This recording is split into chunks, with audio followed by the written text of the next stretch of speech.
We begin this half hour with a major milestone in Michigan. COVID-19, 5 years later, the disease has changed many of our habits and so much about the way many of us live and work. And we want to thank you for joining us for 7 News Detroit. It is our pleasure to have you with us. I'm Simon Shakett. And I'm Glenda Lewis. So many of us remember those uncertain moments that we didn't know what was going on, and experts really didn't have any answers at the time.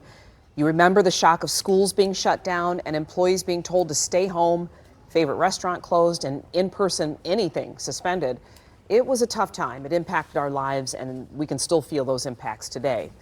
Our chief health editor, Dr. Nandi, joins us now. And Dr. Nandi, 5 years later, COVID first appeared. Should we still be getting boosters?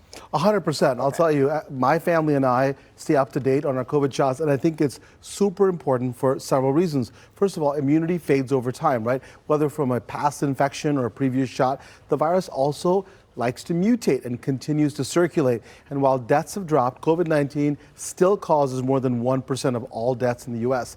And those most at risk are older adults. In fact, Glenda, more than 81% of COVID deaths happen in folks that are 65 and older. But that being said, it's not just age.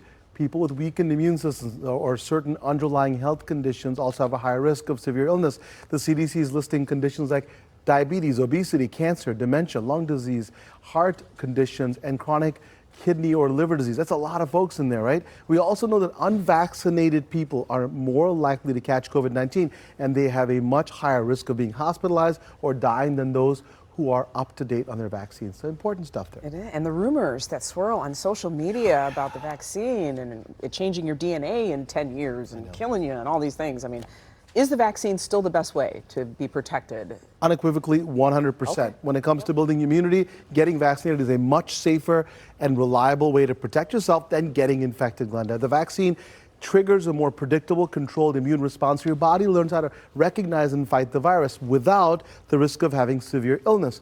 Now, I know some folks are still wary of them, and the vaccines have undergone rigorous testing. Hundreds of millions of people have received them safely. They give you the best protection against the latest strains, and that's why everyone 6 months or older should get the 2024-25 COVID-19 vaccine, that is. And it doesn't matter if you've had a previous shot, had COVID before, or have had long COVID. So if you haven't yet rolled up your sleeve, I have for sure, for the latest vaccine, I recommend it, especially if you're at higher risk or just want to lower your chance of complications. And I've said this before, it's not just about you, it's about the people around you. You could get grandma sick and other people sick, and they could die. That's the key.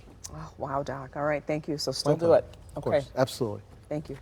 If you have a health question for the good doctor, you can email him, Dr. Nandi, at askdrnandi.com, or send it to us on Facebook or X. We'll get it to him.